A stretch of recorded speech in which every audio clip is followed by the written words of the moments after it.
사진도 레이어로 선택한 뒤 지워주고 레이어로 선택하고.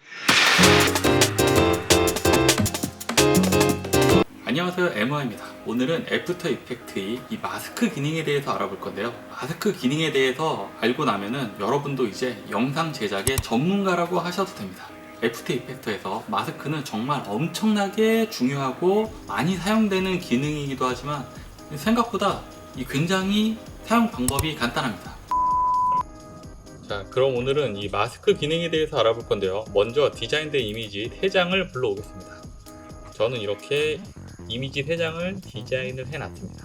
지금까지 하던 거와 똑같이 컴포지션을 하나 만듭니다. 1920, 1080에 29.97, 듀레이션은 한 14초 정도 이렇게 OK를 해서 만드신 다음에 이제는 이 파일 3개를 모두 드래그 하셔서 타임라인 창에다 한 번에 놓겠습니다. 그럼 이렇게 이미지 3장이 한 번에 타임라인 창에 들어오게 됩니다. 그럼 이 레이어에 마스크 툴을 적용시킬 건데, 이 마스크 툴을 적용시키기 위해서는 내가 마스크를 입힐 레이어를 먼저 꼭 선택을 하시고 그 다음에 이 부분에 모양 툴을 선택하시면 되는 겁니다. 먼저 이 렉탱귤 툴을 선택을 해서 내가 보여주고 싶은 만큼만 이렇게 마우스 왼쪽 버튼을 눌러서 이렇게 드래그 해주시면 됩니다. 그리고 다음 유관순 열사의 사진을 마스크를 주기 위해서 윤봉길 의사 사진을 잠깐 눈을 끄고 유관순 열사도 역시 렉탱글 툴을 선택한 뒤 마우스 왼쪽 버튼으로 드래그해서 이렇게 내가 보여주고 싶은 만큼만 영역을 선택을 합니다.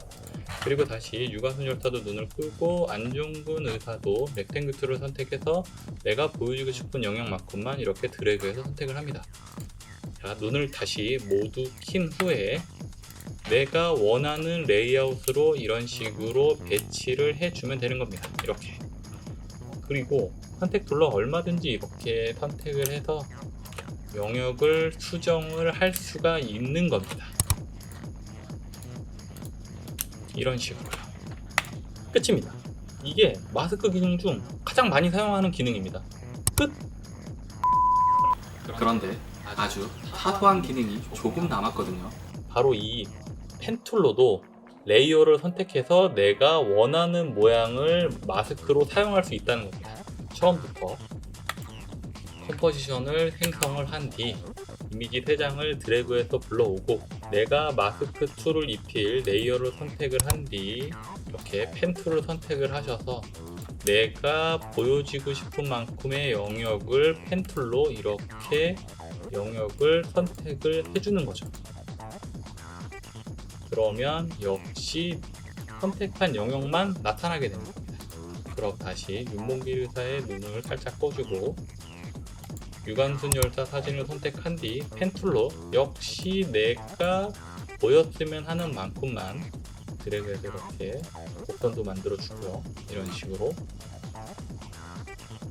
선택을 해준 뒤 다시 눈을 끄고 안중근 의사 사진도 레이어로 선택한 뒤 펜툴로 내가 원하는 영역만큼만 마스크로 지정을 해주는 거죠. 됐습니다. 그러면 모두 눈을 켜고 내가 원하는 레이아웃을 이렇게 배치를 해보는 거죠. 이런 식으로. 이렇게. 쉽죠? 이 펜툴로 그린 마스크는 우리가 예전부터 알고 있던 그 펜툴의 기능과 똑같습니다. 보시면 이 펜툴을 누르고 있으면 이런 식으로 애드 버텍스 툴로 레이어를 선택한 뒤 버텍스를 이런 식으로 추가해서 늘릴 수도 있습니다. 늘리고 선택 툴로 모양을 변경할 수도 있고요. 버텍스가 너무 많다 싶으면 딜리트 버텍스 툴로 이런 식으로 버텍스를 지울 수도 있고요. 컨버트 버텍스 툴로 모양을 이런 식으로 수정을 할 수도 있는 겁니다. 이 부분을 그럼 여기를 약간 둥글둥글하게 각져 있으니 약간 둥글둥글하게. 그러면 유관순 열사도 여기 약간 어색하니까 이렇게. 그러면 여기에서 아주 조금 더 사소한 기능을 조금 더 설명드리면은 마스크를 생성한 뒤에 마스크의 단축키인 M을 이렇게 눌러보면은 이 마스크 옆에 이렇게 마스크 속성 창이 하나 생기는데 이 부분을 열어보면 7가지의 마스크 속성이 있습니다. 너는 말 그대로 마스크로 영역을 이렇게 지정을 했지만 아무런 변화가 없는 거고요. add는 기본값으로 역시 내가 선택한 부분만 보이게 하는 겁니다. 그리고 서브트랙트는 내가 선택한 부분을 지우고 그 나머지 부분만 보이게 하는 겁니다. 이 add 값의 반대 속도인 거죠. 그러면 이 옆에 인버티드라는 게 있는데 이 부분을 클릭을 하면은 마스크 속성에 내가 선택한 이 속성의 정반대 속성을 갖게 만드는 겁니다. 지금 서브 트랙이었기 때문에 반대 속성인 add 값이 서브 트랙이었기 때문에 이 부분을 선택함으로써 add 값의 속성을 갖게 만드는 거고, 역시 add 값을 선택을 하게 되면은 이 인버티드 때문에 이 서브 트랙의 속성을 갖게 되는 거죠. 그리고 나머지 밑에 인터섹트라든지 라이튼, 다큰, 디퍼런스 이런 나머지 세 가지 기능들도 있는데, 이 기능은 그러니까 마스크가 한 개 이상 두 개가 만들어져 있을 때 나타나는 속성들입니다. 그러니까 보시면은 이렇게 마스크를 추가로 하나 더 만들어 보겠습니다. 이렇게 만들면 일단은 add 값이 됐기 때문에 추가로 모습이 더 드러났죠, 영역이. 그런데 여기서 인터섹트를 선택을 하시면은 이렇게 마스크 1번과 마스크 2의 이 교집합되는 부분만 보이게 하는 겁니다. 그리고 이 라이튼과 다큰, 디퍼런스도 역시 두 개 이상의 마스크가 겹쳐져 있을 때 적용할 수 있는 것들인데, 이것들을 한번 시간 나실 때 한 번씩 테스트 해 보시기 바랍니다.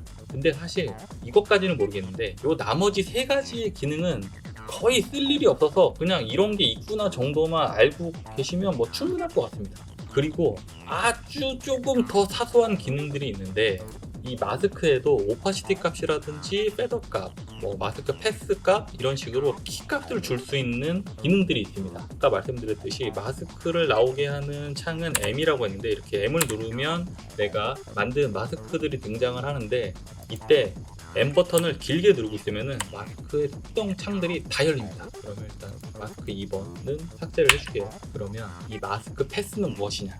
키를 주고 선택 툴로 내가 원하는 모양대로 선택을 하시고 모양을 바꿔주면 그 바꿔주는 대로 이렇게 키가 생성이 됩니다. 그러니까 마스크로 애니메이션을 줄 수 있는 거죠. 이런 식으로. 신기하죠? 이렇게. 이 기능은 주로 어느 때 쓰느냐 하면은 이제 뭐 걸어가는 사람의 뭐 배경을 지운다거나 뭐 크로마 작업을 한 뒤에 뭐 잘 안 된 부분을 이 기능을 통해서 지워주는 거죠. 그리고 이 패드 값은 내가 마스크를 만든 영역의 이 안쪽과 바깥쪽을 이런 식으로 부드럽게 만들어주는 기능인 겁니다. 그리고 오파시티 값은 역시 이런 식으로 마스크 친 영역을 없어지고 나타나고 하는 기능인 거고, 마스크 익스펜션은 내가 선택한 영역을 수치를 높여주면은 이런 식으로 마스크 영역보다 더 많은 부분을 보여주게 하는 거고, 이 수치가 낮아지면은 내가 선택한 마스크 영역 안쪽으로 이미지가 이렇게 먹어 들어갑니다. 이게 지금 이 마스크 기능의 모든 것을 다 설명드린 거고, 그럼 여기서 이제 다시 컴포지션 창을 하나 만들고 다시 레이어들을 드래그해서 갖고 오겠습니다. 보시면 라운드 렉탱글 툴도 있죠. 꼭 레이어를 먼저 선택을 하신 뒤 이렇게 드래그 하시면은 라운드가 생긴 영역을 만들 수도 있습니다. 그리고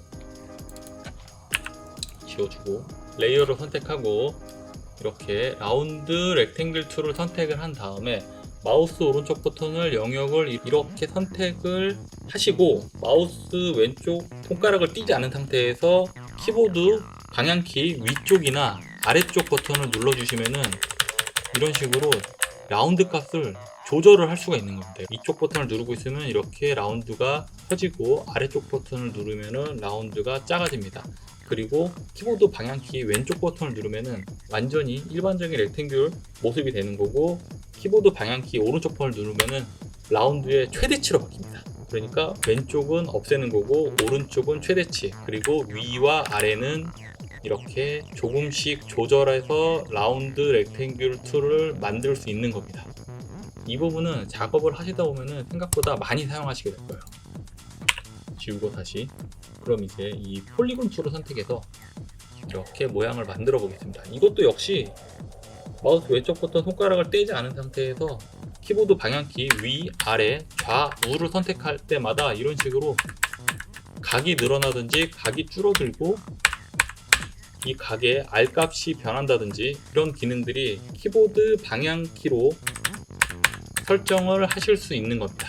또 선택한 뒤 다시 지우고 마지막으로 스타툴도 역시 마우스 왼쪽 버튼으로 드래그해서 이렇게 생성을 해주신 다음에 마우스 왼쪽 버튼을 띄지 않은 상태에서 키보드 방향키 왼쪽과 오른쪽, 위쪽과 아래쪽의 기능들로 다양한 모양을 만들 수도 있습니다. 꽃 모양이 됐네요. 5입, 6입, 7입.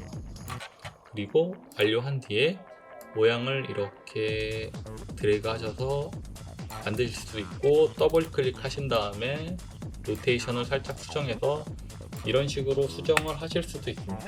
사실 이 기능도 거의 쓰지 않는데 아주 가끔 쓰기도 하니까 시간 나실 때 이런 식으로 테스트를 한번 해보시기 바랍니다. 그 외에 레이어를 선택하신 다음에 이 마스크를 선택하시고 펜틀에 보면은 이렇게 마스크 패더 툴이라는 게 있습니다.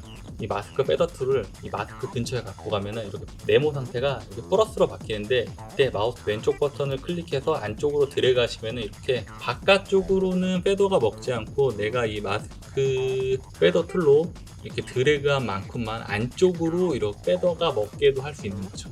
일단 나머지 눈을 꺼서 이렇게 확인해 보시면은 이렇게 언제든지 수정해서 조절을 해줄 수도 있는 겁니다. 그리고 이 마스크 패더 툴은 언제든지 복수로 선택을 할 수도 있습니다. 이렇게.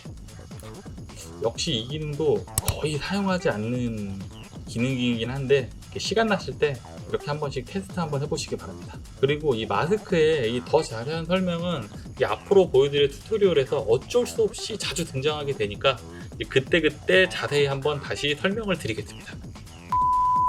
이렇게 오늘은 애프터 이펙트의 이런 마스크 기능에 대해서 알아봤는데요. 이 마스크는 특히 이 모션 작업이나 합성 작업을 할 때 정말 많이 사용되는 그런 기능이긴 하나, 사실 이 모든 기능을 다 알 필요 없이 이 기본 기능에 대해서만 능숙하게 사용할 줄 아시면 됩니다. 그럼 지금까지 MOI였습니다.